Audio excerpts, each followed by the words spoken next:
Please let me know if you can hear me. Please let me know if the audio is connected correctly before we continue. Looks like we've got one person in the chat right now. Again, this is Ramsey Dewey in Shanghai, China. Please let me know if you can hear me. So, getting an ad on my own live stream. How interesting. Anyway, this is Ramsey Dewey over here in Shanghai, China. I'm doing a live stream. I'm going to talk a little bit about some current events here in Shanghai. Then we will open this up to an open Q&A for anyone who has questions, comments, or concerns about anything. But first we're going to talk about the ongoing Shanghai lockdown, the epic and sad saga, which is... You can hear me? Newt. Thank you very much. Newt type Nate says it sounds good. Thank you. Okay, good. All right. Any issues with the audio before we continue? Okay. You can hear me. All right, Captain Green.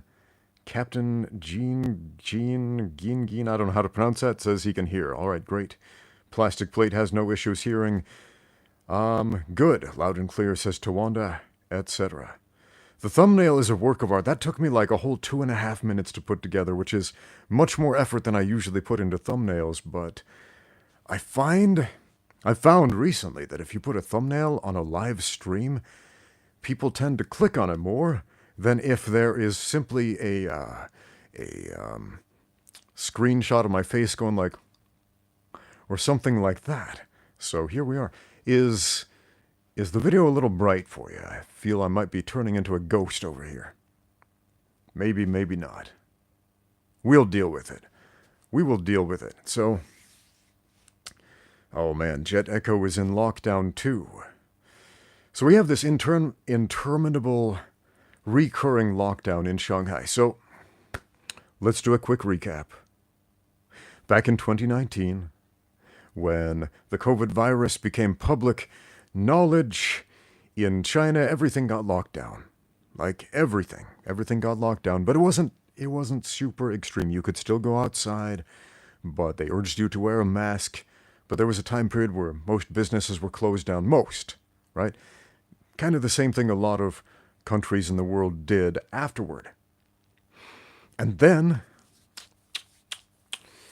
this last summer, they decided to lock down the city of Shanghai, just Shanghai. Now, this happened in a few other cities in China over the past year, but just in Shanghai, the entire city, between 27 and 29 million people were locked in their homes, unable to leave their homes. Everything was closed, literally everything. And eventually, we got out, and we were like, okay, good, yay, maybe we can go back to some degree of normalcy. Meanwhile, government regulations regarding tracking individuals, their movement across the city, etc., having to scan QR codes, health codes, etc., that you get on your mobile devices. Okay, you had to do that to go anywhere, to enter a business, to go to work, to ride the subway, the metro, whatever you want to call that. And most recently, this last couple of days, it's not a citywide lockdown, it's a surgical, localized lockdown, where they're trying to once again enforce the China COVID-0 policy, which is this idea that they're trying to exterminate and eradicate the disease of COVID once and for all and for good, and it just keeps going on and on. 70 days lockdown in Xinjiang, says Jet Echo. Yeah, man. Been there, done that. Whew. I feel for you, my friend. So, what's happened recently? We thought we were in the clear again here in Shanghai. We are not. Most of us are out and about doing whatever they're doing, but scanning codes and taking COVID tests every single day. By law, it's the law, man. Got to take those COVID tests. And if you test positive, they ship you off to a COVID camp, an isolation center, a container. They call them all kinds of different things. Are we still having PCR tests every 72 hours? At least every 72 hours. Generally, it's every 48 hours, except for certain businesses require you to have them every 24 hours. So, for example, to go to work at the buildings that I work at, it has to be every 24 hours. If you want to do something like ride the bus or ride the metro or ride a taxi, it has to be every 72 hours. And for other businesses, every 48 hours. So, yeah. Just read a comment. Someone had said, okay. Anyway, back to the story here. Oh, some guy says, is it true? Oh, he's asking about the Russian army. I don't know anything about the Russian army other than they are at war right now. So, anyway, before we get into the Q&A, let's finish with this story.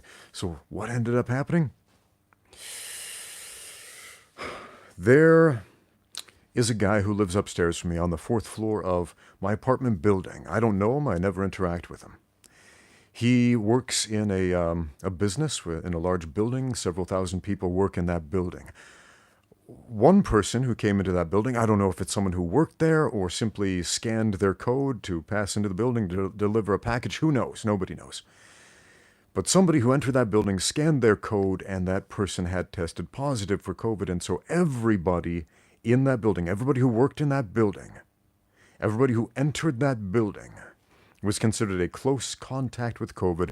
And so in spite of testing negative, in spite of not being COVID positive, etc., they were all shipped off to these COVID camps.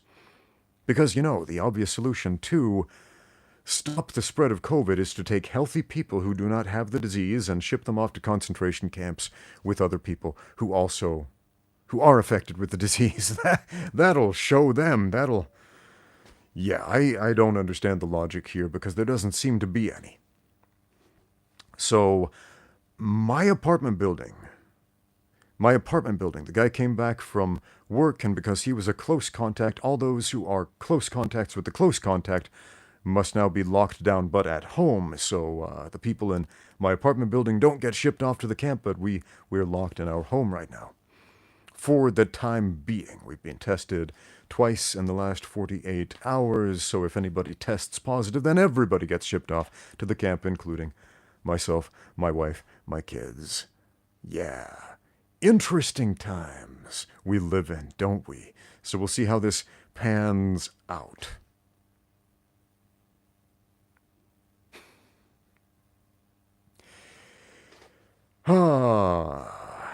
So, what do we do? Husam K wants to know, what happens if you resist? If you resist? If you defy the law? Well, what happens in your country if you, for example, resist the police, resist arrest, resist the law, break the law, etc.? There are legal penalties, man. So what do? Douglas says, I live in California. You make me feel lucky. Now, Shanghai, to my knowledge, is the only city in China that is doing this particular thing right now. There are other cities that are locked down. For example, our friend in Xinjiang just mentioned they've been locked down for 70 days. But this idea that close contacts, meaning people who just happen to scan their QR code to get into a building where somebody with COVID might have passed through, or they may have just simply scanned their QR code and walked away, they get shipped off to a COVID camp. They get shipped off to a container. Let's call it what it is, a concentration camp, man. A prison.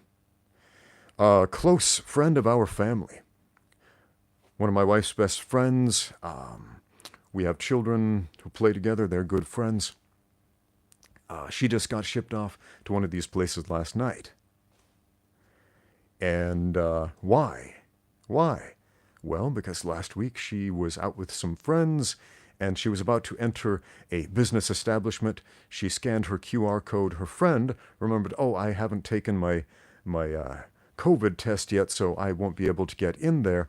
And so they decided to leave. Neither of them entered the building. But later that day, somebody who had tested positive for COVID entered the building, and everybody who had scanned that QR code to enter that building got shipped off to the camp.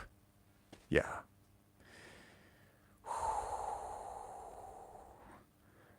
So basically, people get kidnapped and taken from their families in the middle of an errand, says Brave Evil Spidey. Yeah, basically, there was a teenage kid who entered a building, scanned his QR code. I think he went to a mall. Somebody with COVID entered the mall. The mall got locked down, and they took everybody away. The reason this story gained notoriety is because they shipped this teenage kid, off to one of these camps and never informed his parents. So his parents are freaking out like, we have a missing child. Our kid just disappeared. What the heck is happening? They had no idea where their child was, what happened, or why. Does it sound like a dystopian sci-fi film? Well, a little bit. Little bit, doesn't it? It's, Dan says, do you think we could be in the end times, Ramsey, and close to nuclear war? Man, we've been close to nuclear war, on the brink of nuclear war since the invention of nuclear weapons. We've been teetering on the cusp of it since the invention of nuclear weapons. The fact that there are major powers in the world at war right now who are armed with nuclear weapons, and allies and enemies of those particular states who are also armed with nuclear weapons, just makes us a little more mindful of it. Man, when I was a kid, people were terrified. It was still during the Cold War. If you don't know, I'm 44 years old, so I grew up at the tail end of the Cold War. And Cold War fever was high back then where I lived. People were still terrified that the Russians were going to nuke America.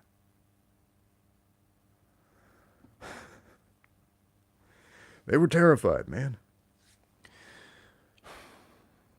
There are a lot of older people who are still terrified of that.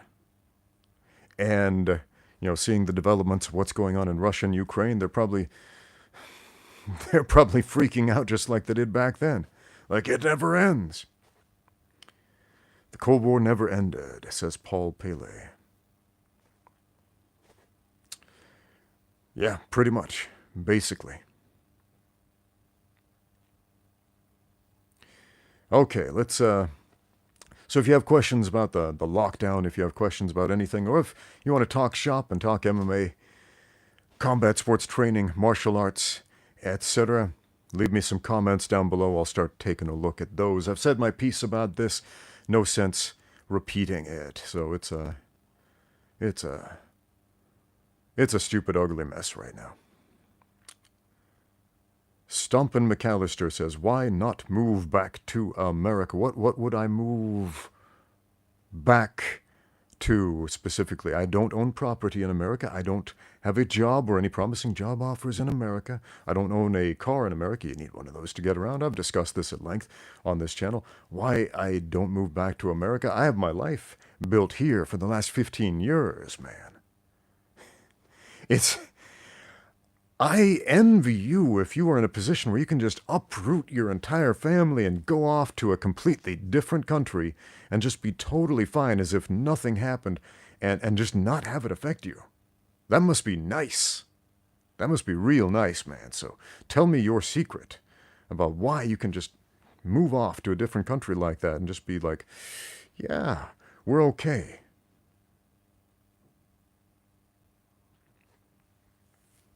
All right, let's take a look at some questions. Do I still watch UFC, says Captain Geen.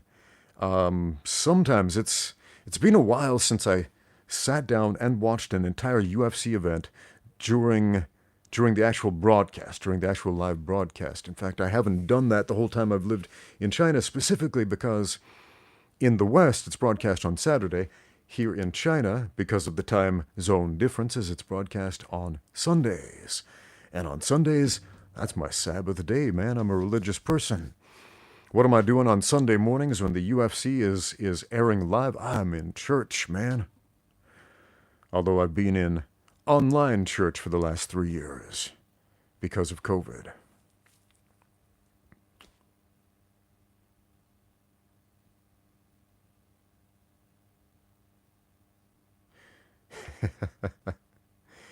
I don't know how to say this name. Rayeli87 says, "We're so glad we can keep you company. Thanks for keeping me company, man.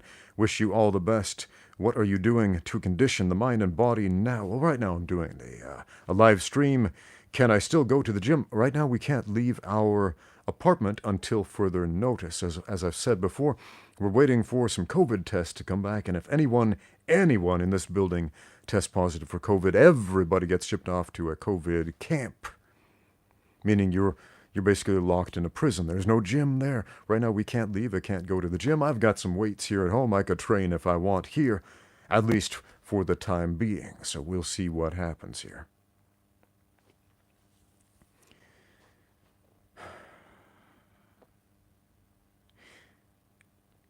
Any idea when the situation in China might improve, says one in Vink.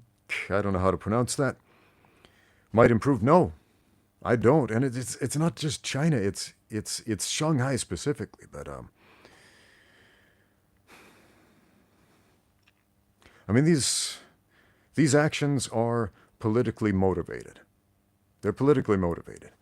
Like right now in Shanghai, a lot of people are speculating that they're cracking down on the COVID zero policy more than they have in the past month or so, specifically because there are some dignitaries and important politicians who happen to be coming to Shanghai this week for an important meeting, and they want to clean house and make it look like, they've got their act together. Kill the monkey to scare the chickens, as the old Chinese proverb goes.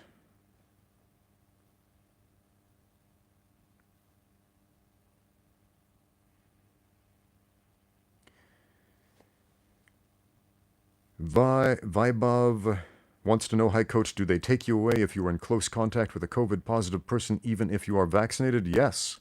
Yes, they do. Vaccination doesn't matter. Doesn't matter.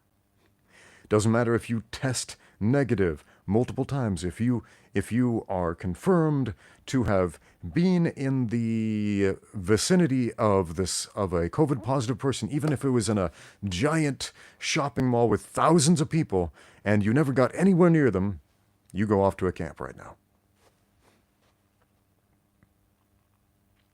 Why am I still living here? Well, haven't we been over this? What the heck do you expect me to do right now at this moment? I must be joking, says Mustang 19MS. No, I'm not. No, I'm not.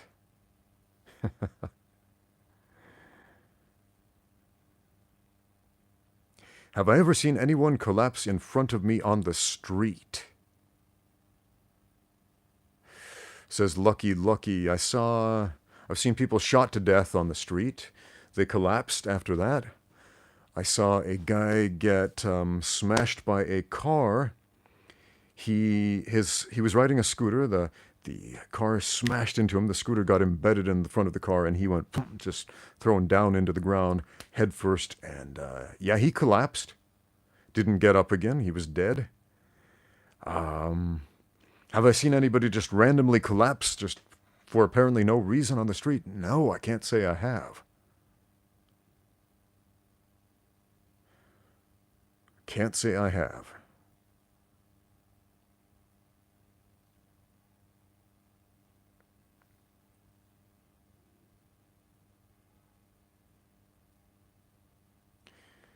Curtis Mall says, "What do you think of karate in the UFC?"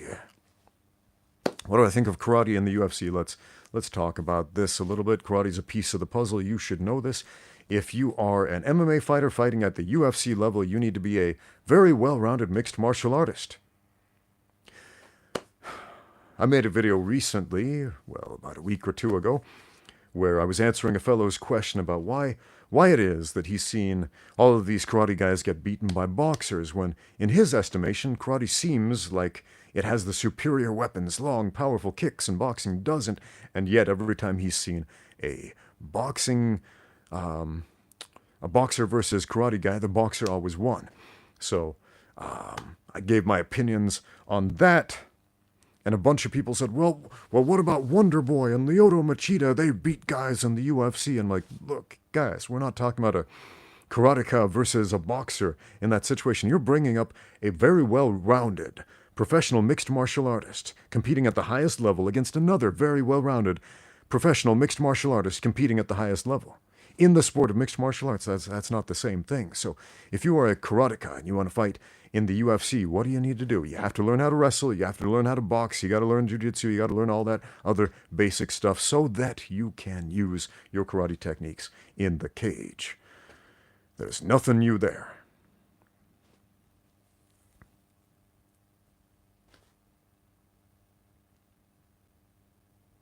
Lynn Kelly says they have COVID camps in Australia too. Yeah. Australia too. This is interesting to me. I want to know a little bit more about Australia because if you don't know, our friend Rokas from Martial Arts Journey has been trying to organize this really cool event with a number of martial arts YouTubers, including myself and Sensei Seth and Icy Mike. Jesse Ankamp was in on it, but then he had a schedule conflict. Who else? Jeff Chan. And of course, Rokas himself, to compete in this martial arts, self-defense, obstacle course sort of thing. I don't know all the details. I don't know what the actual events are, but he's put up some videos about that on his channel. But the meeting place will be in Australia. Now, if I am able to do this would be amazing, but because of this lockdown COVID situation, I really don't know if this is going to pan out for me. So I'm seriously wondering what the deal is with Australia. I looked into flights for Australia. This was really interesting. I could only find one airline that was sending flights over, at least in the month of February when this event is supposed to be taking place. And instead of the usual price that you could get, well, even a few months back, tickets were like $20,000 for a round trip from Shanghai to Sydney and back. I mean, wow. So I don't know how this is going to go. Matthew J.H. says, I hope you get to come to our country. Man, I would love to go to all your countries, man. I would love that. We live in a very different world, though. A very different world where a huge percentage of us are not at liberty to simply travel to other countries because we got the wrong QR code or whatever the case may be. Australia and China are not on good terms. So it seems. It's very, very difficult to get a flight from Shanghai to Australia in particular. Like more than almost any other country I looked at.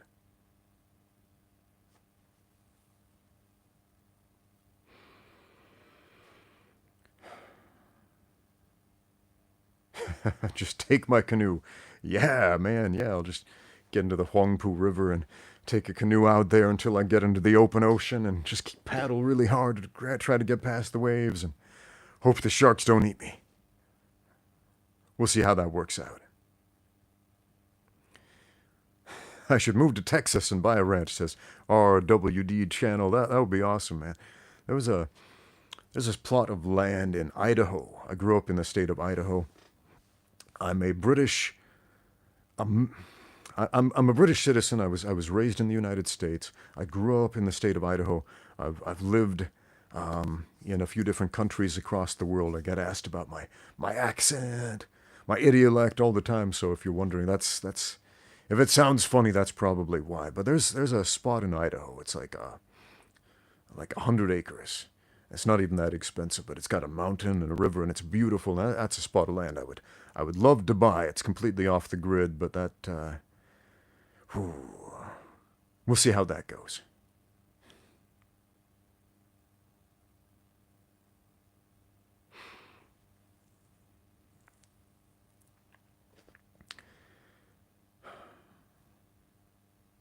Oh man, Thomas Love has to feed his tarantula. He'll be back though. Say hi to your tarantula for me. Those are interesting animals. Coach Chonko says, why are there so many Mormons, quote-unquote Mormons, with good content on YouTube? We got a Mormon question here. With good content. I don't know, man. I don't know. I'm curious. Who are the Mormon YouTubers that you're watching? I know of a few. There are a few who have like channels where they talk about the church and so on. A couple of Mormon apologists that I know of. You got guys like Shad from Shadiversity. He's like a HEMA guy. Does a lot of stuff about swords and armor and medieval stuff. He's a member of the Church of Jesus Christ of Latter-day Saints.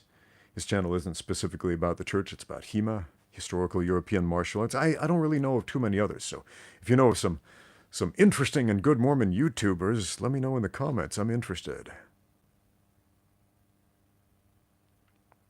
Brandon wants to know, what is the most interesting Chinese martial art that you have seen and experienced? Taiji Twin. In English, you call that Tai Chi. Why do we call it Tai Chi in English? Well, simple reason. The old Wade Giles spelling system decided to spell the J sound as a CH. As a CH. Doesn't make any sense. But Taiji Twin. Is Tai Chi legit? It's as legit as the practitioner. Taiji is a grappling art primarily. I Googled my name about a week ago, I think it was. I Googled my name about a week ago because every now and then people will post stuff about me on the internet. When you have a fairly popular YouTube channel, people tend to make videos about you, video responses and so on. Sometimes they're positive, sometimes they're negative, sometimes people just disagree with everything you have to say, and other times they bring up some interesting points. And so I Google my name. What happens? There's this link to some kung fu practitioner in the United States. And he is angry. And he's angry at me. And he's angry at me for saying that Taiji is predominantly a grappling style. And he says, Tai Chi Chuan. Horrible mispronunciation of Taiji Twin. Twin, fist, not Chuan. Twin. Anyway, he says Tai Chi Chuan is a punching style because Chuan means fist. Twin in Chinese means fist. Right? And when we're talking about unarmed martial arts, to distinguish them from armed martial arts, you'll say twin. For example, Taiji Twin means fighting unarmed. Taiji Jin means fighting with a jin, with a sword. Okay? So the dude gets really mad, and he makes this angry rant about how I don't know anything about Tai Chi, and he says, Ramsey, I challenge you to fly over here to America and fight me in my backyard, then I'll beat you up so badly you won't recognize yourself in the mirror. And he goes at it for a while, lots of F words, lots of cursing. And he's a skinny dude, too. He's like this scrawny dude who, I'm not saying scrawny dudes can't be tough, but he didn't look tough. I'm just saying that. I'm like, how is it that the guys who, like, just from observing them, who look like they don't know anything about hand-to-hand combat, seem to be the most willing to jump into the opportunity to tease the idea of a fight. He knows this fight is never going to happen. He knows I'm not going to spend tens of thousands of dollars to fly over to the United States and fight him in his backyard. He knows this isn't going to happen. He knows I'm not going to put my life on hold and end up in quarantine hotels on both sides of the ocean. Probably get COVID from him and come back and end in a concentration camp here when I get back. He knows that. And if he doesn't, he should. But these guys, oh man, these internet call-outs are just so, ugh. Okay. Oh, we got a super chat from Brave Little Spidey. Sends in $10 and says, what can $10 buy for food in your area? Here's just eggs and milk. Or here, just eggs and milk, or just a pack of bacon. So I'm curious, what good food can you buy in your area?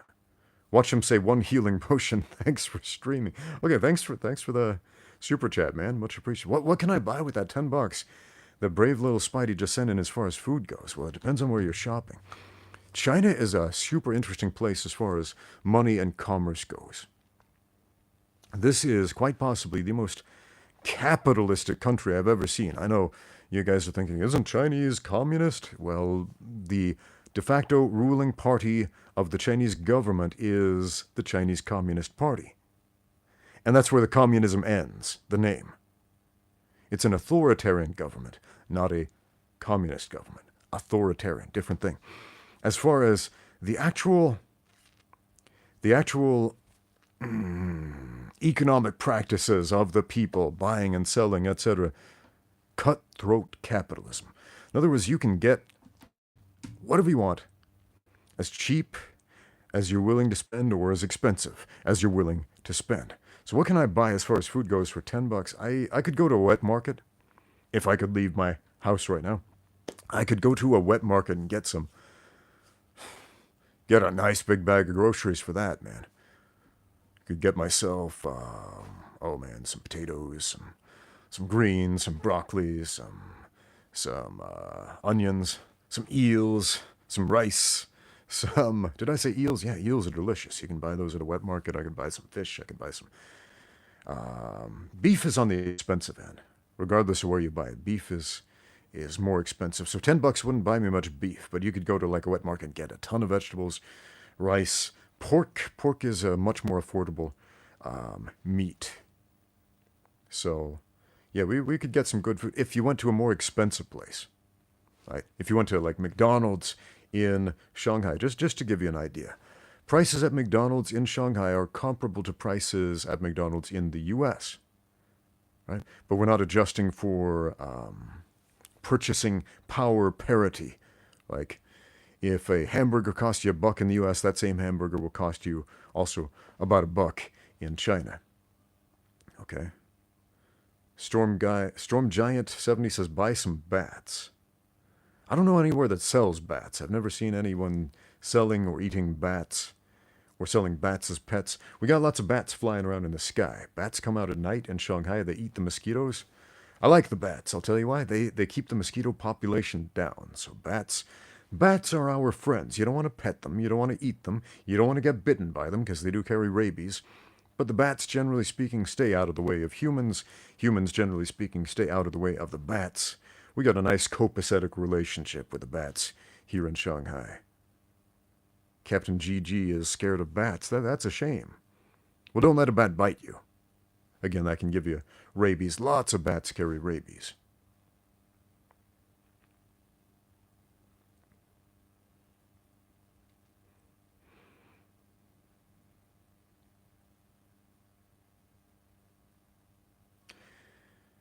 Asanari07 says, can we have good cardio with asthma? If you train hard and want to be involved in combat sports. I don't know a lot about the medical science behind asthma, but I'll tell you a few anecdotes. I have 2 nieces, and they had a pretty bad case of asthma, and they got involved in swimming.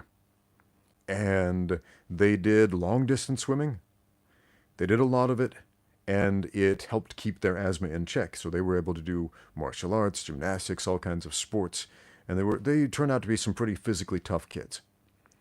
I have a client, an older gentleman, somewhat overweight, suffers from asthma. The first time I trained him, he was gasping and so on. But as he accustomed to the training, he got better. And he's able to keep his asthma under control. I've never seen him have an asthma attack since, in spite of doing much, much more intense training.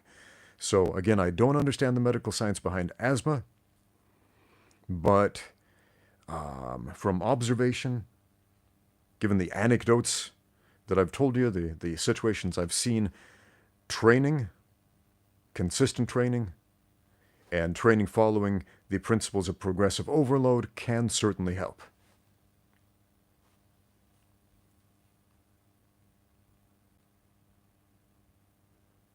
Okay, we got a super chat from Voodoo2130 who says, hi, Coach. How do you know if you are overtraining in combat sports? Listen to your body, first of all. How do you feel? Do you feel just absolutely fried? Like you were not able to physically perform at 100% or close to it at the next training session? Are you feeling mentally fried? If so, you're probably overtraining, right? Now, there's more to it than this. It's not just you go out and do a bunch of training, and if you do too much training, that's all there is to it. There's also under recovery, right? If you are not sleeping correctly, if you are not doing proper movement afterward, if you just stop training and you sit around, don't do anything, and slouch in bad posture, and then you wake up with a crick in your neck, like, I can't move my neck, I'm overtraining. No, you're not recovering properly, okay? If you've got poor diet habits, this all factors into recovery. Your recovery isn't just time taken off of training. It's your sleep schedule, okay? It is how you keep the blood coursing through your veins and your capillaries, okay? This is super important.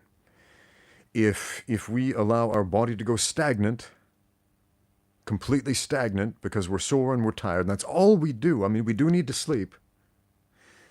But if we spend our waking hours just sitting there, I'm sore and I'm tired and I don't want to do anything today, that's not good. So get up and go on a walk. Keep the blood moving. Consider hot and cold therapy. If you're sore, for example, getting an ice bath, getting a hot bath or a sauna, something like that. Alternate between the two. What else can you do? Compression clothing, compression garments can help. If you wear something like that an hour a day, that can help to keep the blood moving, especially when accompanied with light movement. So recovery is super key to not overtraining.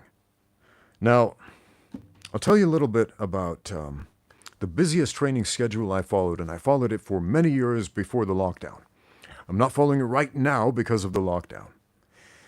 But it was essentially training multiple times a day, doing some very hard training, including sparring, technique, teaching a bunch of classes, doing weight training, strength and conditioning, flexibility training, etc. And I'm doing this daily, 6 times a week, only taking 1 day off for religious reasons, not even for recovery reasons, not even for sport-specific reasons, but just 1 day off for religious reasons. And that's not a bad thing. 1 day off a week is not a terrible idea. In fact, it's a pretty decent one. So how was I able to keep up this crazy training schedule? Well, eating, frequent eating, sleeping, being consistent with the sleep schedule, and keeping the blood flowing through simple things like taking a walk, riding the bike. Because I don't own a car. How do I get to work? I walk or I bike there. That's how. And that's important. If you're not walking very much, change that.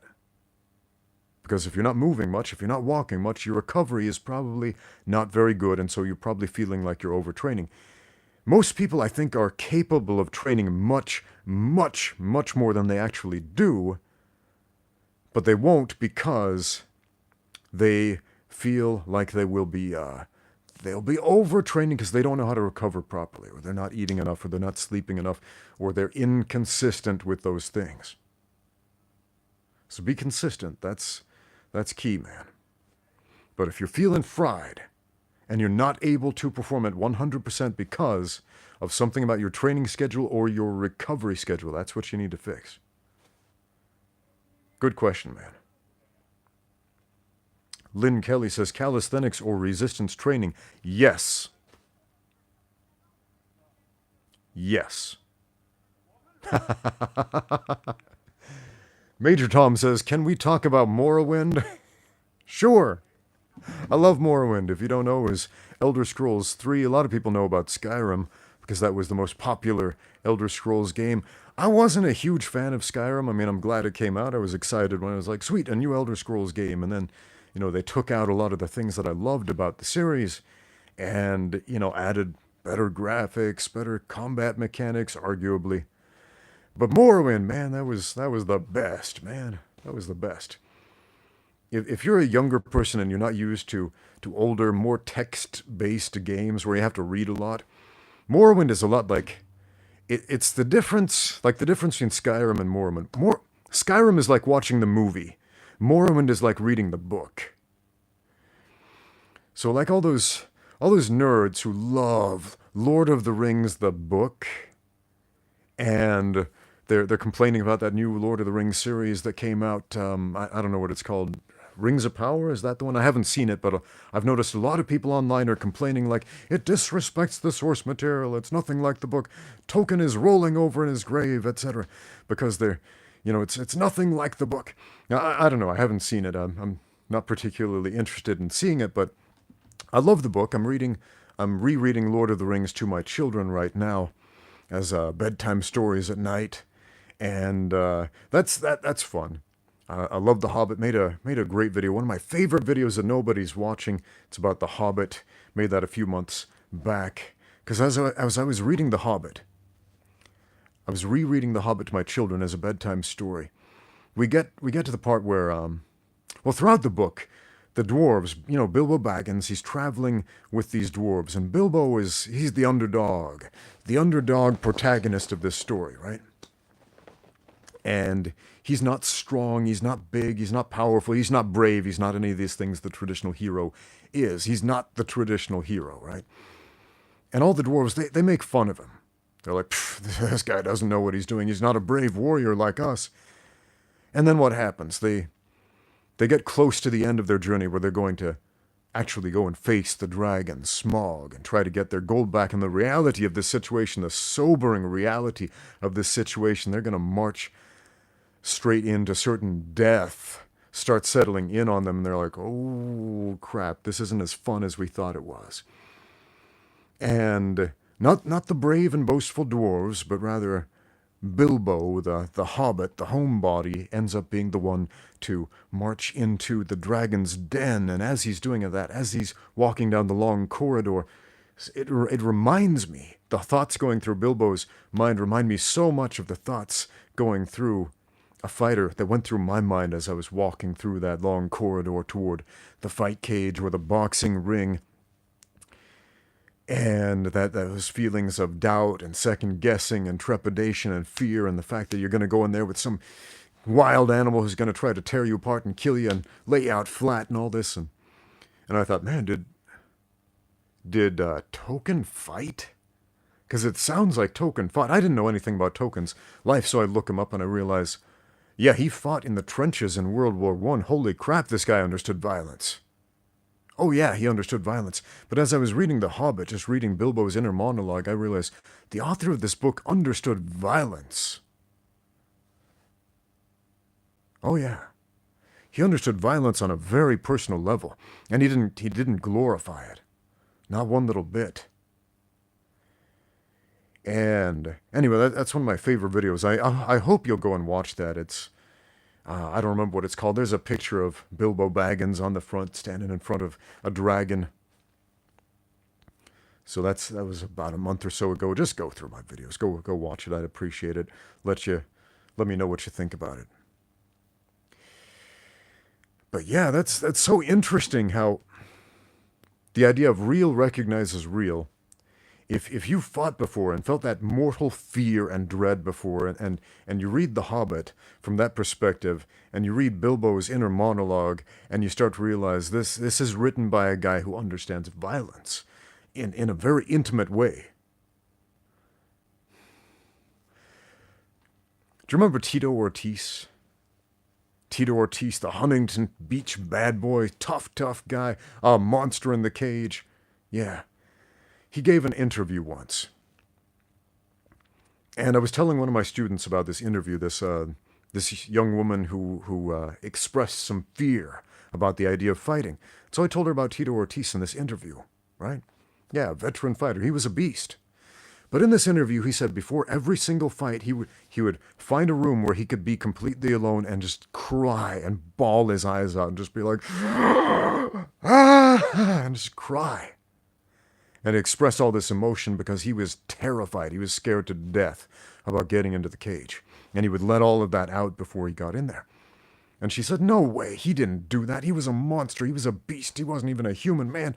I was like, no, he was a human. He's a human just like you. same emotion, same feelings you had. Right? He's crying for his opponents. Yeah. But if you've fought before, if you've been in that situation, if you're about to walk into a fight with somebody who knows what they are doing, who really knows what they're doing, it's terrifying. Yeah, GSP said the same kind of thing. I think Mike Tyson even said the same thing. Yeah. Iron Mike Tyson said something very similar. Yeah, GSP absolutely said he was terrified every single time. Why? Because these people know something about violence. There are different degrees of violence. Stepping in a cage is not the same thing as fighting in the trenches of World War I. Not even remotely. Well, remotely, yes, it's remotely similar. There is a threat to your physical well-being. There is an imminent, unseen, unknown danger that you have not faced yet. There's this dragon in your mind and in your heart that you are tasked to slay, and you don't know how it's going to turn out. You know how you want it to turn out. You want to win. You want to have hands raised at the end. You want to defeat the dragon, right? But it's But it's an uncertainty. No matter how much you want it to be certain, it's an uncertainty, and that's terrifying. So we were talking about Morrowind, and why Morrowind is better than Skyrim, right? Because Morrowind is like the book, right? It's one of these things we get from the book, right? Where we can see the author's personal thoughts and his personality and his experiences in the actual trenches projected into the book in those pages of The Hobbit, for example. And we can see some of that stuff in more, and we can see the developer's personality thrown into this into these long reams of text that you see in this game. And it's a work of love, it's a labor of love, and so on. And then you watch the movie, and the movie's fun, and the movie hits most of the same beats, but you don't get the meat with the bones when you watch the movie. Know what I'm saying? Right? There's this substance in the book, just like there was a substance in Morrowind that was lacking in Skyrim. Skyrim was a total power fantasy. Skyrim is like the self-defense video, like the YouTube self-defense video of martial arts compared to Morrowind, which is like getting out there and training for real, man. Getting your hands dirty, tasting the blood in your mouth, and feeling the sweat dripping into your eyes. Man, that's what that was like. All right, I've rambled about that for a bit, but I hope you appreciated it.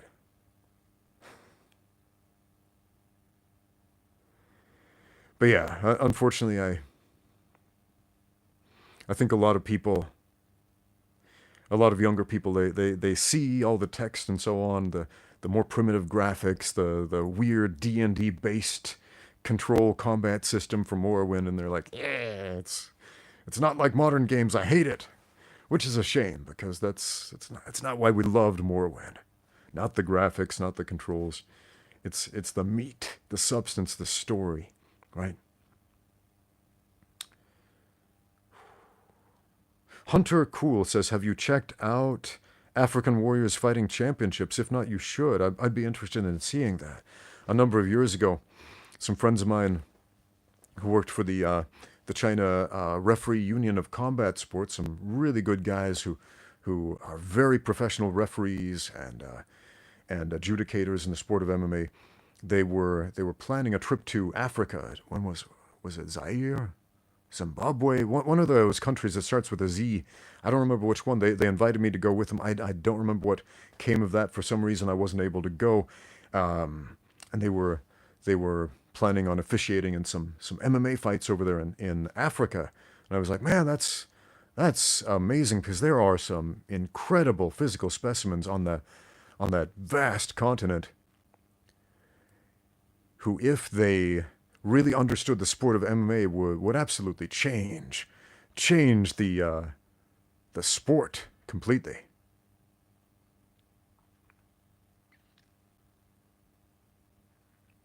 So I'll definitely check that out.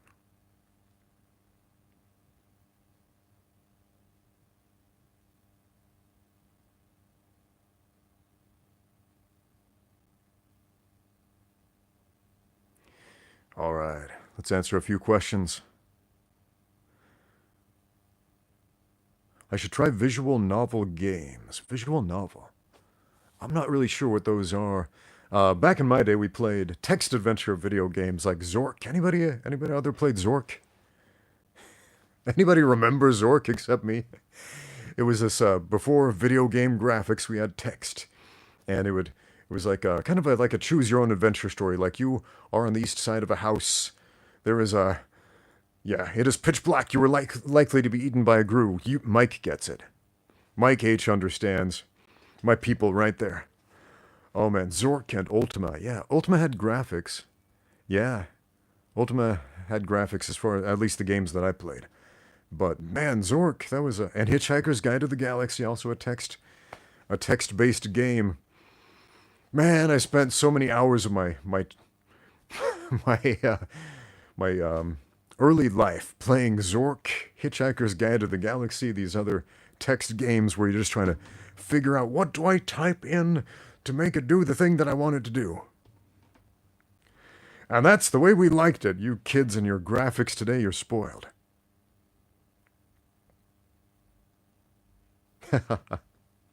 Stuart Paul wants me to come over to North Yorkshire and coach over there. Come back to my mother's roots. That would be fantastic if I could come and stop by in England one day. Maybe do a seminar, do a visit there, or just, visit some gyms over there. Like, I've always wanted to visit the Snake Pit, see what the catch wrestlers are up to there.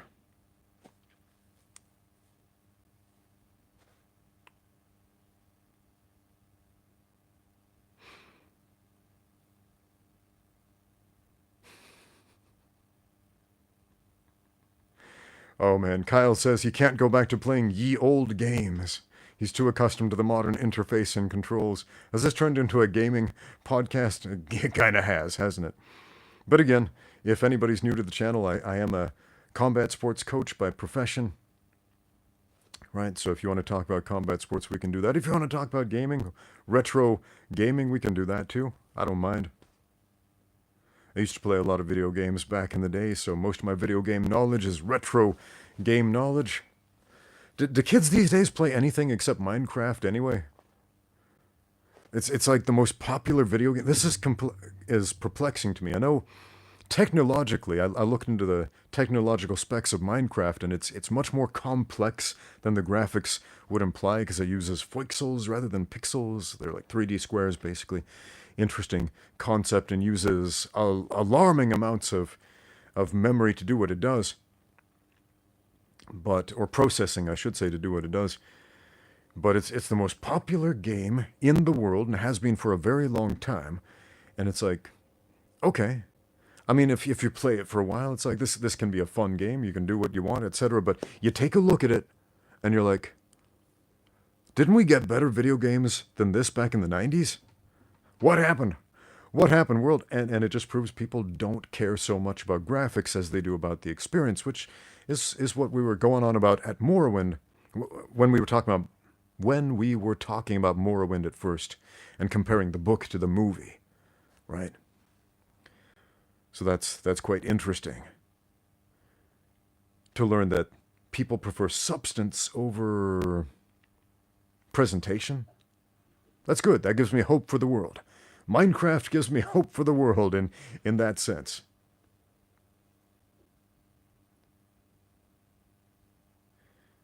John Patterson wants to know, has anyone ever told me that I have the second most soothing voice next to Morgan Freeman? I have heard my name mentioned next to Morgan Freeman's in discussions of voices that people like to listen to. I'm going to tell you this. If they made a movie about my life, I want to be played by Morgan Freeman.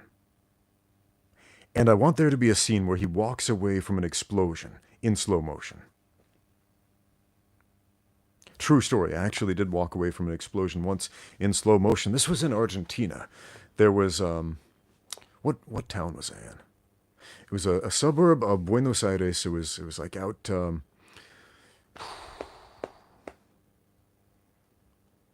don't remember which city. Was it Campana?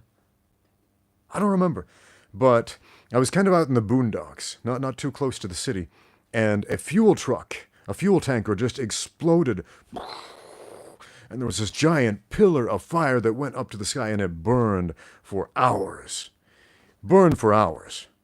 And oh man, I wasn't even that well, I was as close as you could get to it without burning, without being injured, without, part of the explosion damaging me, and I could feel the heat from it. And I was like pretty good distance away from it, man. So I'm walking away from this literal explosion in slow motion. So you know how they do that in the movies. At least they used to. Hunter says, the movie should feature you versus Frank Dukes at the end. Yes, and it would be a battle of helicopter kicks. The entire fight scene between me and Frank Dukes would be slow motion helicopter kicks, one after the other. Yeah. I want to make that movie now. Starring Morgan Freeman doing the helicopter kicks.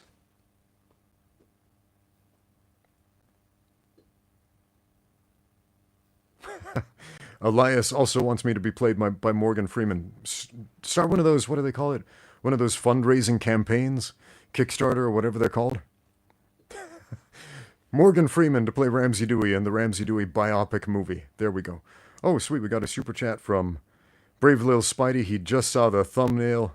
He says it's genius. Thank you. Thank you, man. The never-ending lockdown.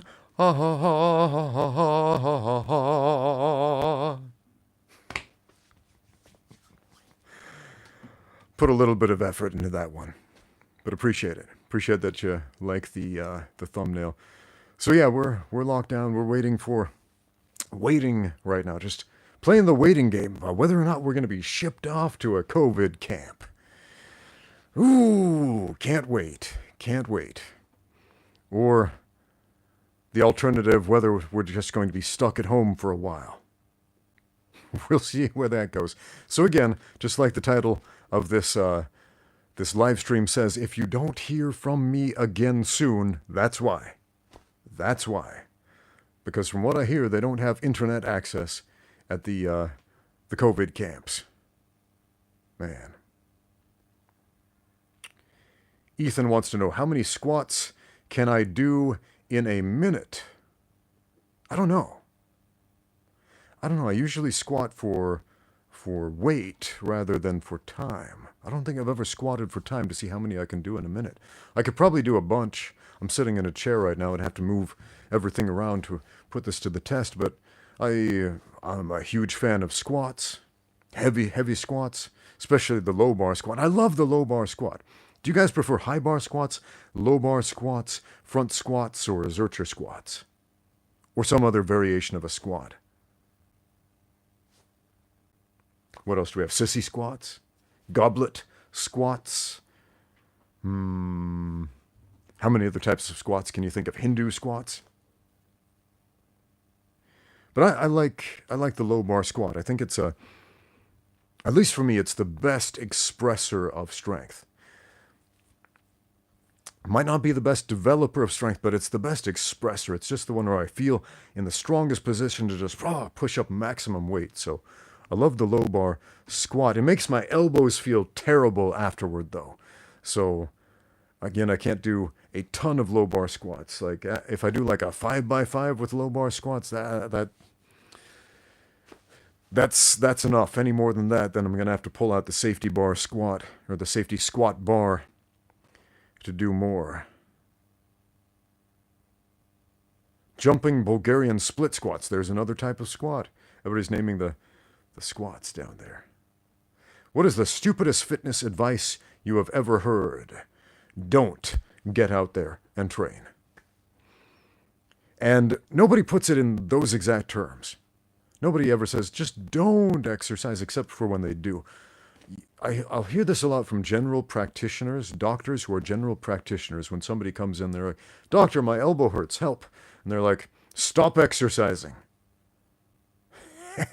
And that's, in most cases, literally the opposite of what you should be doing.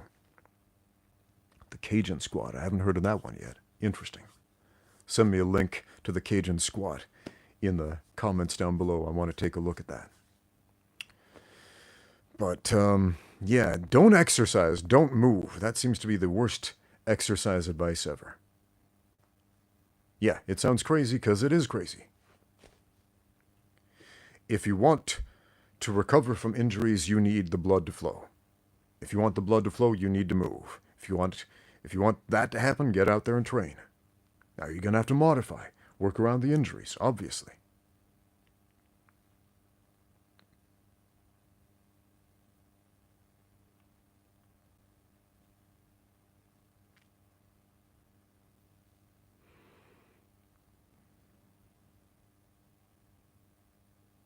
Walk it off, as they used to say, says the metal.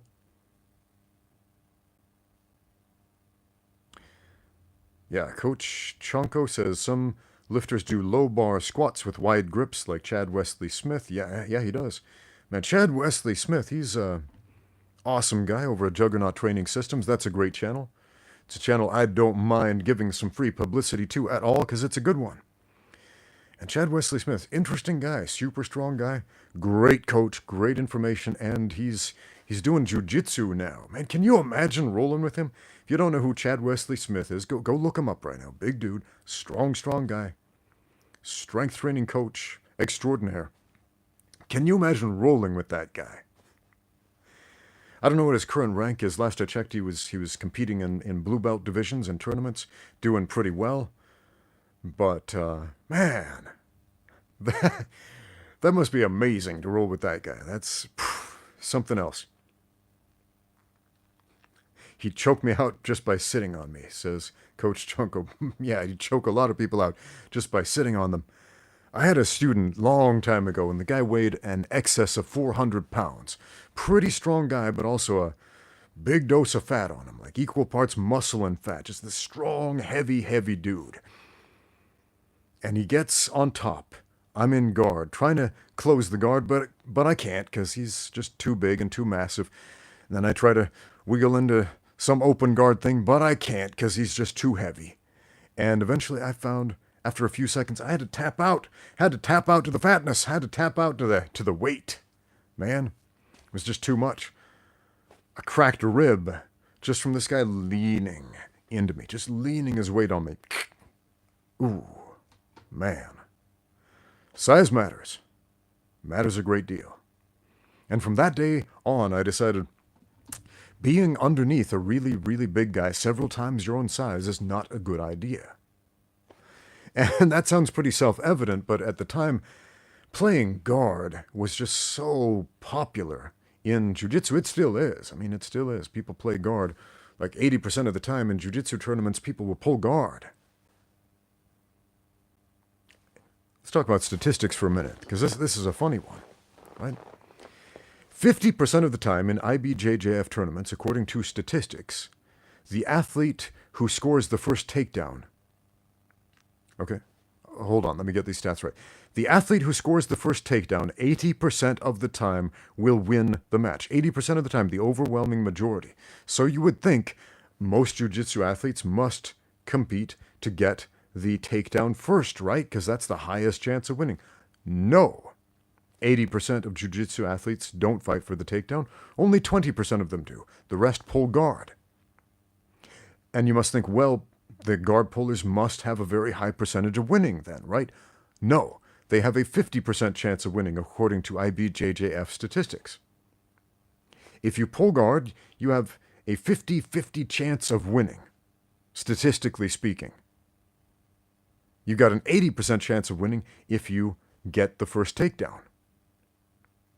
How many jiu-jitsu schools out there that put an emphasis on get the first takedown?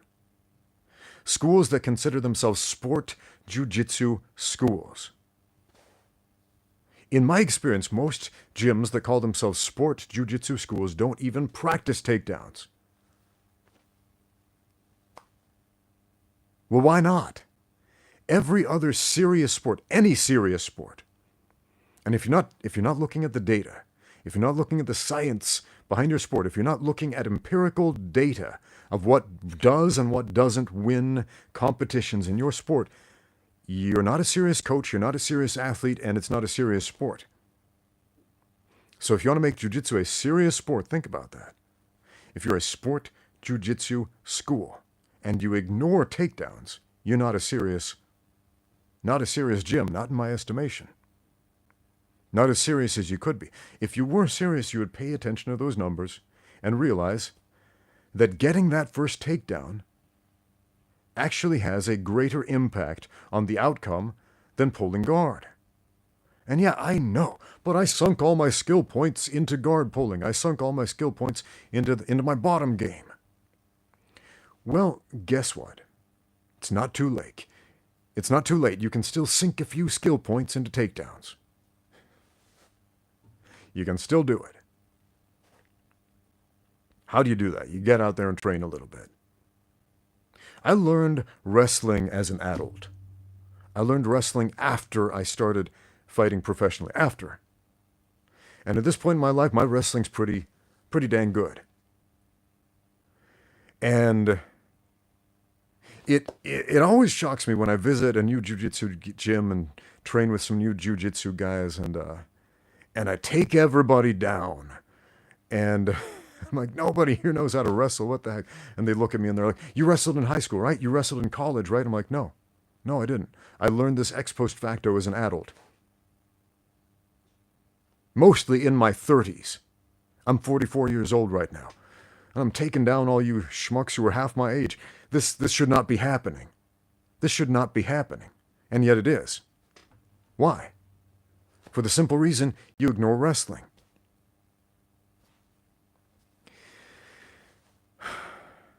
But it's so often justified by thinking, well, all I have to do is get a grip and sit down, and boom, I'm on the floor, and now I can play guard, and I've got all of my skill points here. And, you know, I'm not saying that's not a legitimate way to play the game of jiu-jitsu. It absolutely is. I mean, look at Gordon Ryan in his last ADCC matches, right? His opening match, I forget the competitor's name. He sat down, pulled guard, and spun right into a leg lock, right? Nothing wrong with that. If it gives you the result you want, that's the right way, right? But is Gordon Ryan ignorant of wrestling? Could he wrestle if he needed to, if he wanted to? Yeah, of course he could. Of course he could.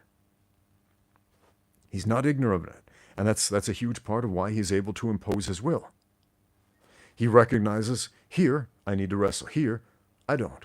Here, I can pull guard. That's optimal. Here, the optimal solution is fight to be the guy on top, right?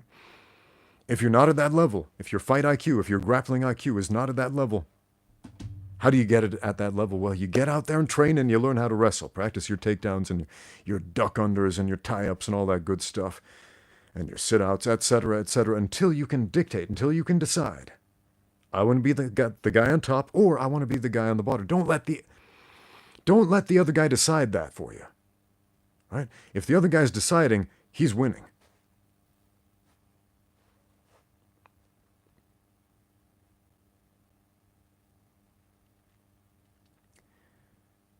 Blue Churlesser says, could you explain the difference between BJJ and luta libre, apart from the obvious gi, no gi? Well, I don't have a ton of experience with Brazilian luta libre. I was looking at Instagram about a month ago, and I see this video, and there are these guys, and they're grappling, and they're showing a technique, and it's a technique I've actually tried, and it's a very low percentage technique, and it's not a very good one. It's not a very good one, and I tried it. I remember trying this one and getting horribly injured trying this, and I still tried to make it work for a long time, and it's just not a high percentage technique, and it's high risk, low reward. And I said something to that effect in the comments, like, this is going to be a high risk, low reward technique. And of course, the person who posted this got very upset and said, no, I'm a black belt in luta libre. I'm a national champion or something. I guess he's something like that. He's claiming to be a Brazilian national champion in this sport and that this is his go-to move and et cetera, et cetera. I'm like, okay, look, this is not it's not an ad hominem, okay? If you can perform this move consistently, great. That means you're an outlier. That means you're an outlier. But if you're telling other people this is going to be a high percentage technique for everyone across the board. That's simply not true. That's demonstrably false. It's a low percentage technique. There are low percentage techniques that I love and I use all the time. And they fit really well into my game, and I'm very good at them. And part of the reason I love those techniques is because I'm good at them and other people are not. And so I can use these techniques that are low percentage for other people, but they're high percentage for me.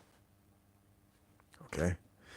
And that's great. If you can figure out a little niche in your game, get something that's low percentage, nobody else practices, nobody else defends against, but it works really well for you because of your specific physiology or training or some little something in your brain that just makes it work for you when it doesn't work for others, great. That's fine. But as soon as you start telling other people, this is the way, this is an intelligent option to increase your survivability, then forget about it. That's a lie. So again, I don't know much about luta libre. Not to be confused with lucha libre, which is Mexican wrestling. Okay, luta libre with a T, that's Portuguese, that's Brazilian. Technically, they translate to the same thing. Free fight is what that literally means. In Brazil, that refers to a submission grappling style. In Mexico and pretty much the rest of Latin America, that refers to professional wrestling. Okay?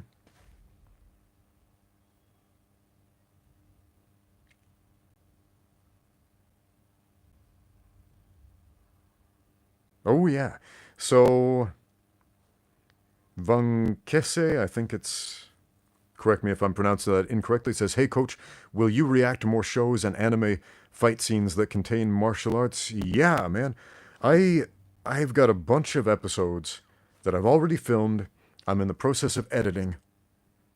So, maybe if and when they ship me off to a COVID camp, I'll spend that time editing all those videos on my phone so when I finally get back, I can post them on YouTube. The one I'm really excited about, Jordan Chow and we did this, we did this tribute fight choreography based on that epic fight scene from They Live. If you haven't seen They Live, John Carpenter film starring Rowdy Roddy Piper, the pro wrestler, and Keith David, the amazing, talented Keith David. And they have this epic fight. It goes on for like 6-7 minutes. It's just awesome. The movie is a great movie. I love that movie, They Live. And, you know, it's fascinating. We filmed this whole sketch about the movie. It's going to be hopefully the greatest episode of fantastic fictional fight scenes ever. We're going to review the fight scene. We're going to see the sketch. We're going to do some commentary. I hope you guys like that one. I'm excited for that one. Unfortunately, lately with my YouTube channel, it seems like the more effort I put into a YouTube video, the less eyeballs end up actually seeing that YouTube video. So, it's funny, like I'll answer a simple question like, why do boxers beat karate guys most of the time? And all of a sudden, 100,000 views, like, people start screaming about it. I'll spend weeks putting together something with, that in my opinion is a masterpiece, a work of art. So much work and edits and costumes and lights and all this stuff and money put into it, and nobody watches it. Nobody. And it's like, what gives, man? What gives? Like it's a system that doesn't reward effort. And it's not something, I don't know what to say about it. Complaining about YouTube doesn't make the problem go away. It's a platform. It's like a gamble. It's like a slot machine. You put in a quarter and hope that you get something good out of it. So,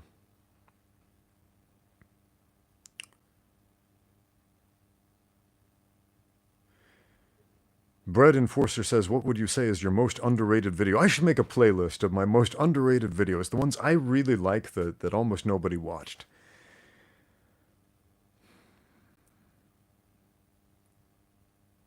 So maybe I'll do that. We'll see.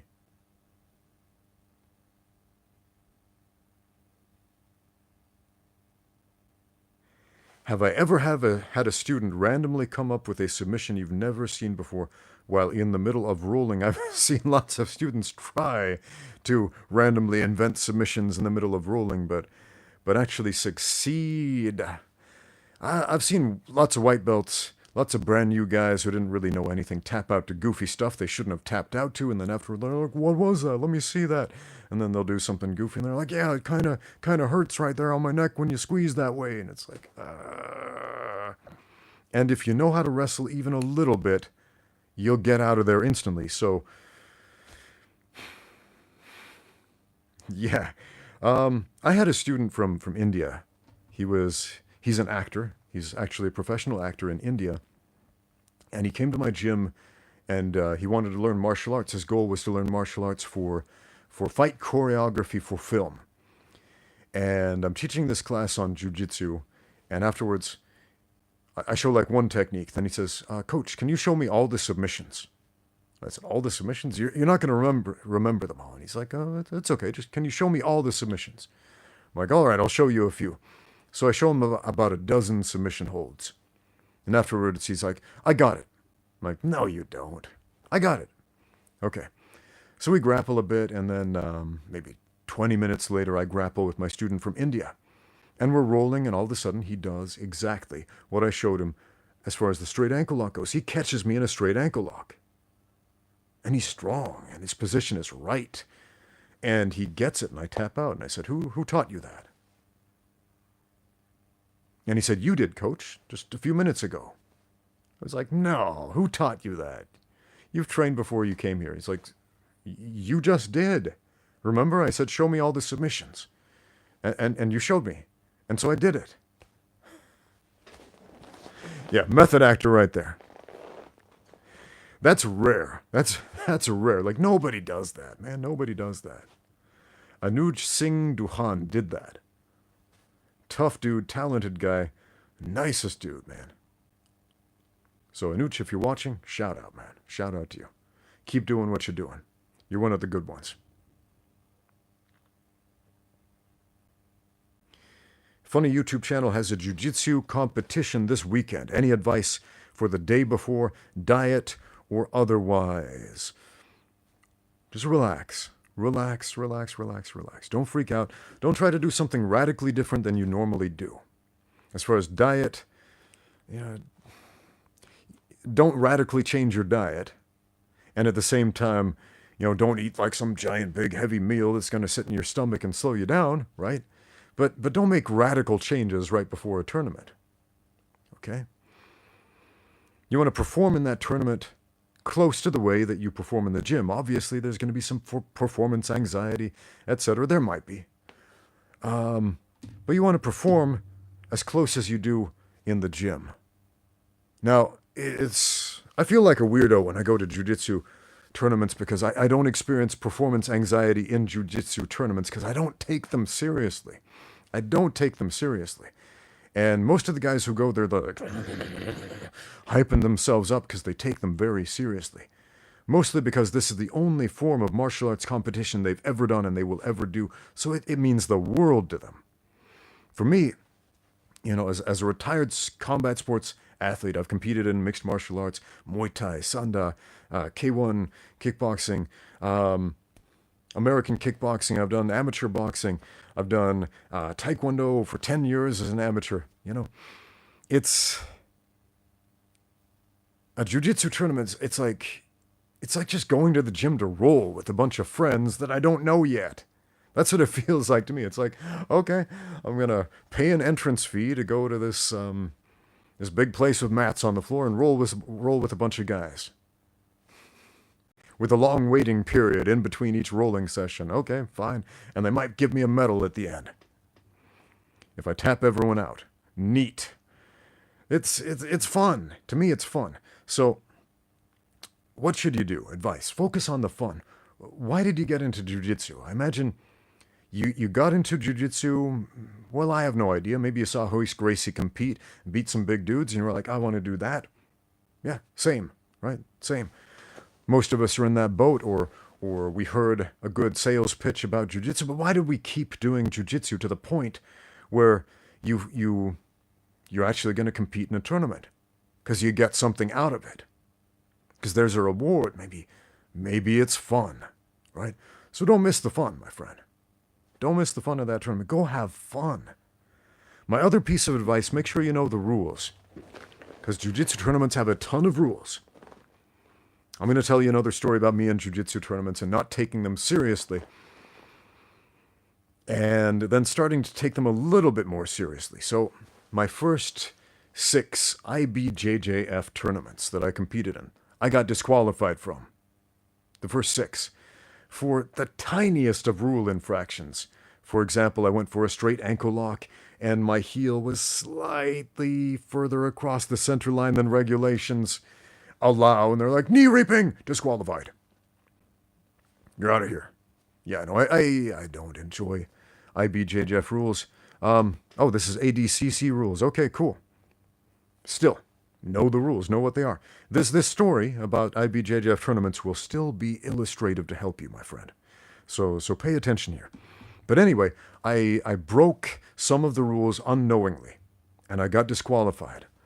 And what upset me the most about that was the fact that I had paid this entry fee, something like $50 to compete in this tournament. And after the first bout, because of some minor little thing, if I had only known, I wouldn't have been disqualified, I would have won. And I could have walked away as the winner of the tournament. So this happened 6 times, and eventually I'm like, I need to fix this. Let's read the rule book. So I look up the rules on the internet. And I read them, and it's like 80 pages long. I'm like, dang, this is long. So I study that rule book before the tournament. And I study it, and I memorize it. I'm like, okay, this is what I can do. This is what I can't do. So I go into the next tournament. I think it was my first tournament as a blue belt. Very first tournament as a blue belt. And I go in there, and I beat everybody in my division. I beat everybody in the absolute division. What do you call that? Where there's no upper weight limit. Yeah. So I win a couple of gold medals, and it was actually stressful because the whole time I'm thinking, all right, I'm in a position to do that leg lock that I love, but I'm not going to do it because the referee might think that what I'm doing is knee reaping, even though technically it isn't. But what the referee says is law, right? And so if he sees you from a certain angle and he thinks that's knee reaping, it will be, and it counts, and yeah, you'll get the boot. So the rules are different in ADCC. Study up on them. Know what you can and can't do. Pay attention to that. That's going to make a massive difference. People who win consistently at sports know the rules. They know how to play within the rules. They know how to milk the rules. They know how to use the rules for their benefit rather than have the rules work against them. How many times have you heard jiu-jitsu athletes, after they lose, say, oh man, well, I lost on points. I only lost on points. It doesn't count. Why did you lose on points?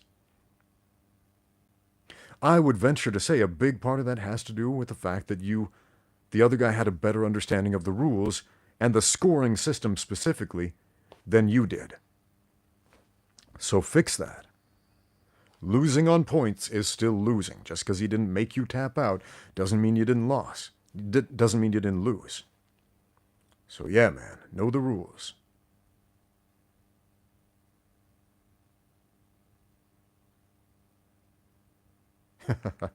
Guitars Rock Forever wants to know, he says, Coach, have you been training for your upcoming self-defense championship challenge? Well, I don't know what to train for there, to be honest. So I don't know what the events are going to be. Roka said something about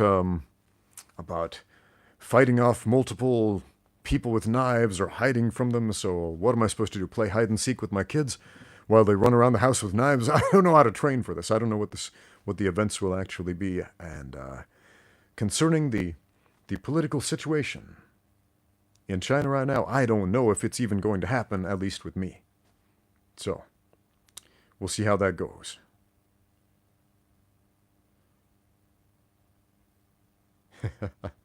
I like this comment. Iakaka says, well, I am happy this political and economical global collapse actually motivates me to get more in shape. That's awesome. That is awesome.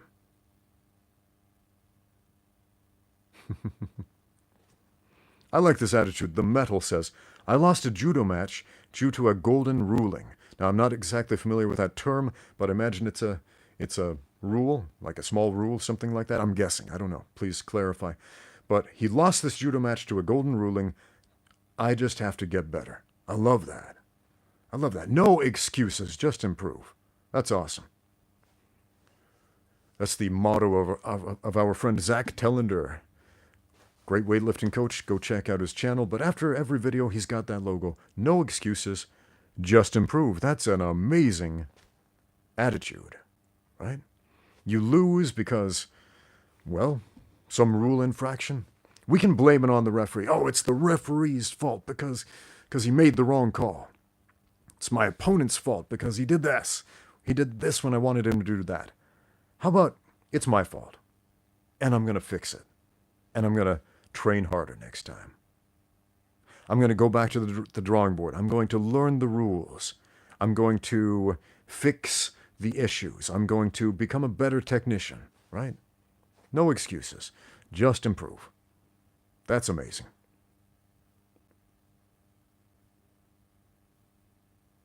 Matthew J.H. says, I actually got into fitness because of COVID. Awesome, man. You're one of those see the glass is half full type of people. That's great. The golden rule of judo is basically when it comes down to a single point and it's scored because the ref thought that the throw was powerful. And that's the rule you agree to by playing. Yeah, exactly. So it's no sense complaining about a loss because of the rules afterward. Well, I only lost because the rules are dumb. Well, okay. Then why are you agreeing to compete under that rule set, right? So again, I love your attitude. I lost because of this rule, and so I will go out there and improve anyway, right? We're not casting the blame on someone else. We're accepting that. We're accepting that. And only when we're able to accept that are we able to go out there and do something about it and make ourselves better and improve.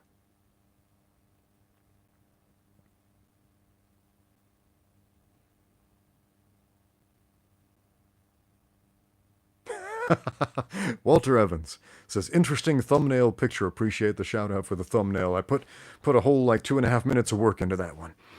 I feel under the weight of the world right now, man. Sorry to hear that. But I get it.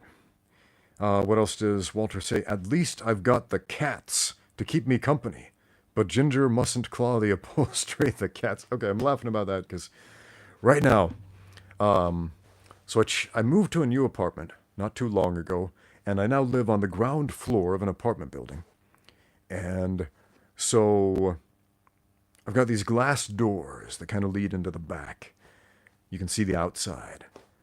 And the neighbors' cats, there's these two neighbors' cats, they're always coming over here every single day, and for hours, 10 hours in a row, I kid you not, for 10 hours in a row, they will just camp out in front of my door, in front of this glass door, and just stare with their big wide eyes, and they don't even blink.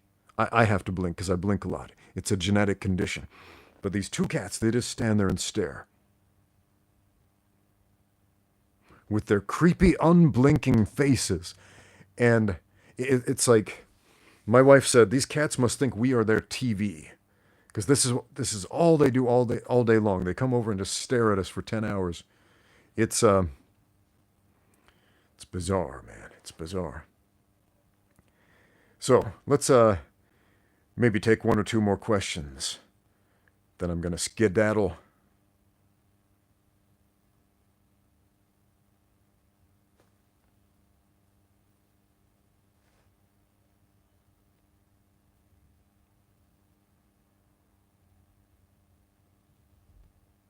Have I ever seen fights from King of the Streets? Yeah, I've seen some of those. If so, what are your thoughts on them being as close to ruleless as possible? I don't know what the actual rules are, but these guys are fighting on concrete, and that's a big problem because I imagine people have probably died. Multiple individuals have probably died in the making of this show. Because when the back of your head is bouncing off of concrete, which it routinely does, when they film these fights, people die. So, yeah, I don't know what the deal is there.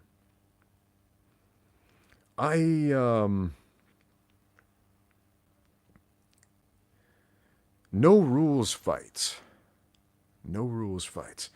That's a weird term because fights always have a rule. Like deciding how a fight ends, that's a rule, right? How do you decide the fight ends? By knockout? By TKO? By submission?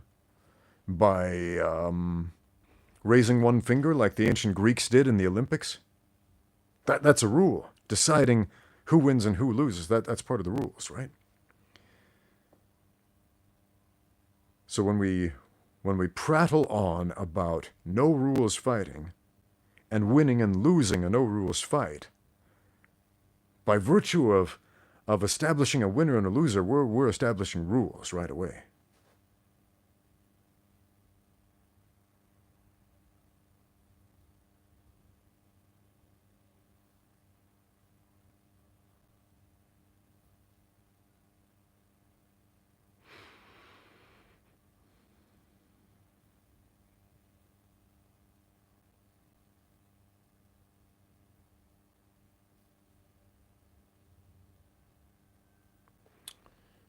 Okay, Surya wants to know, he watched a previous video where I mentioned my wife has a ganglion cyst in her wrist. He says, then how to do push-ups and work out with stressing the wrist. I have the same problem. Well, that's part of the problem is my wife, she's got a ganglion cyst. It's like this big nub, this inflammation, whatever it is. I'm not sure how ganglion cysts work. And when she puts stress and pressure on the wrist, it, especially with bending, it's horribly painful. So I don't know quite what to tell you there because my wife has the hardest time doing push-ups. She got a set of push-up handles that keep her wrists in a neutral position as opposed to bent, like this. That's part of the problem is bending the wrist. This sort of thing tends to be painful for her. But if you can keep your wrist in a neutral position, right? Any exercise that keeps it in a neutral, parallel type of position tends to keep the pressure off in the case of a ganglion cyst. So as far as push-ups, if you can go from palm push-ups to knuckle push-ups, or if knuckle push-ups are too painful, get some push-up handles so you can keep them in that parallel, neutral position there. That can help quite a bit. So man, sorry to hear you have a ganglion cyst. I unfortunately don't have a cure for it. All right, let's do one more question. I'm going to back up a bit, see if I missed something cool.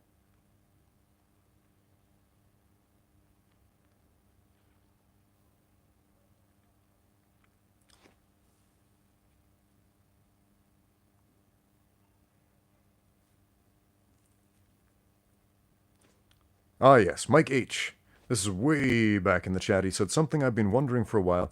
You've talked about how stupid it is to do a dead hang from a bar and let someone punch you like a punching bag in the stomach. Is there a right way to do body conditioning? Yes. Conditioning is not letting people beat you up.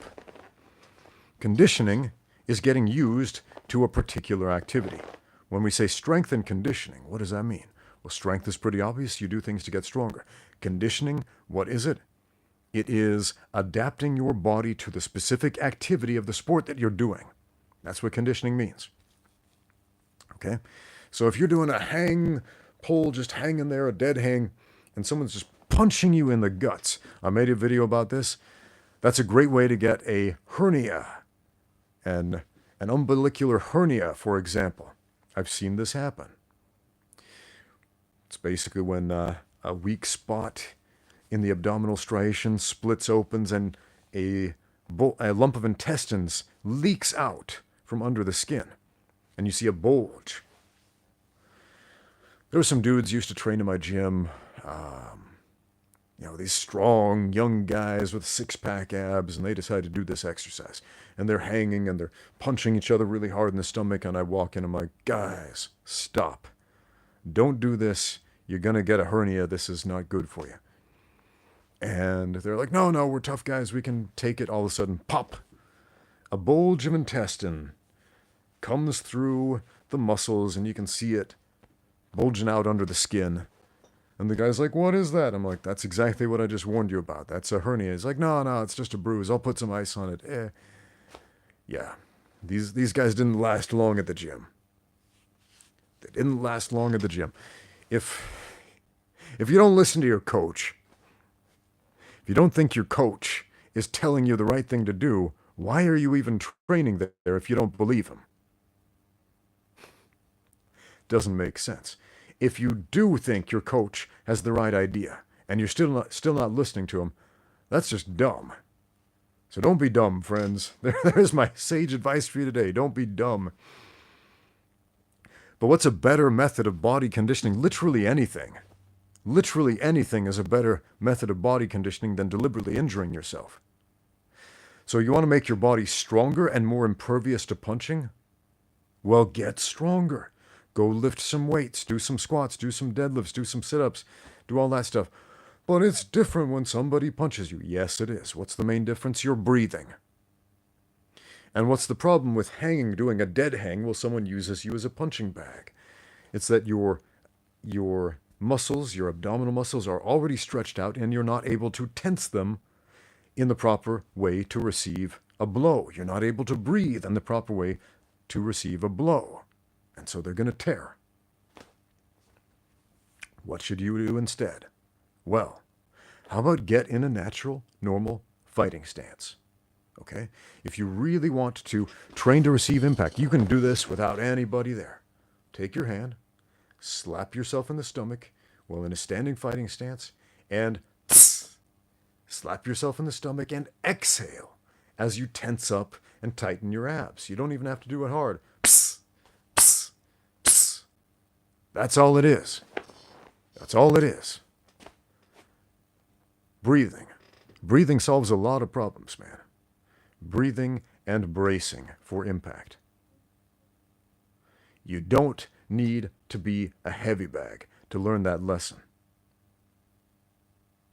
One other thing I would tell you to do, spend some time holding Muay Thai pads. Not just focus mitts, but Muay Thai pads for heavy, heavy kicks.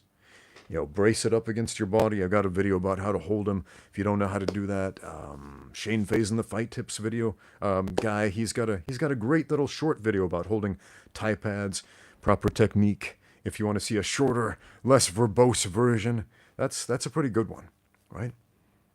Just how to hold him without getting injured, and so on, right? One thing he doesn't mention in that video, but I do mention it in my longer video, is the breathing. So when somebody's throwing a heavy, heavy kick at you, even when you're holding a pad, you will receive a portion of that impact. And if you're not breathing and bracing correctly, it's going to knock the wind out of you. Because some dudes can kick really, really hard. If you're holding for a wimpy little dude who doesn't know how to throw a good kick, you won't feel this. But if you're holding for somebody heavier than you, who really understands how to throw a good Thai kick, brace yourself and prepare to exhale a little bit while flexing the abs. Don't push all the air out of your lungs, just about maybe 20-30% of it. Okay, not even that, actually. It's just a little bit. It's a 20 or 30%, but if you have the lung capacity of a good athlete, yeah, you can try this with me. Humor me for a moment. Try this with me if you're watching. Breathe in through your nose, and then out of your mouth, just a deep breath. And we're going to do this 3 times. Notice I'm breathing out of my throat right here. Do it again. Breathe in through the nose. Now out through the throat. One more time. Breathe in through the nose.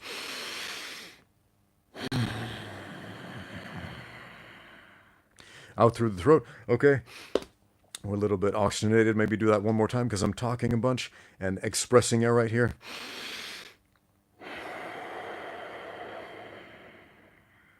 Now we're going to suck in air through the nose, more air through the mouth. Hold it for a minute and slowly express it until you absolutely have to breathe, and draw this out as long as you possibly can.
And when you have to breathe again, do a little hyperventilating thing, just in, out, in, out, in, out, in, out, in, out. Return to normalcy. So what did we learn there? We learned a little bit about lung capacity. I could have gone longer, but I figured you guys don't want to just watch me holding my breath for like 3 minutes straight. I can hold my breath for a pretty long period of time. And this is something I would recommend you practice too. I guess it's similar to the Wim Hof method. Wim Hof teaches this sort of thing, where you hyperoxygenate your blood by taking deep breaths, and then you inhale very deeply, and then you push it out, and you hold it. Okay, you did it. Okay, so I think, what was that, like 30 seconds? Not super long. Again, I've trained myself to the point where I can hold the breath after pushing it all out for about 3 minutes. And the first time I tried this, I think I panicked after like 10 seconds. I was like, oh, man. But controlling your breath is, man, it's huge. Another thing this does, and this is very important if you are hyperventilating, which you absolutely will be after a round of fighting, is it triggers the mammalian drowning reflex. Okay? Man, I still need to make a whole video about the mammalian drowning reflex, because this is something that, as a coach and as a cornerman, that I... Pro tip, remember to stop holding your breath eventually. That's a good tip. You got to breathe sometimes too. But as a coach, I use the mammalian drowning reflex constantly when cornering fighters, right? They come back to their corner and they're like, they're hyperventilating. And if you're hyperventilating, you're not listening to instructions, you're not coachable, and you're not going to be prepared for the next round. So you've got to get back to the baseline normal breathing pattern. And the quickest way to do that, tilt the head up and dump some ice cold water right about there. Okay, so you go from this hyperventilative state to... And you stop breathing for a minute, and your heart rate almost stops. It slows down, and your breathing stops for a minute, and then it slows down. And then you can relax. And if you don't have cold water, or that's not enough, try that breath holding, hyper oxygenating breathing method we just did. And that can, if you have the time for it, you probably don't with 1 minute between rounds, but if you're practicing a different sport where you have longer recovery times in between go times, then yeah, try that out to slow down your heart rate, etc. Anyway, work on breathing exercises. All right, guys, don't forget to breathe. Don't forget to train. Thank you for watching. Now get out there and train.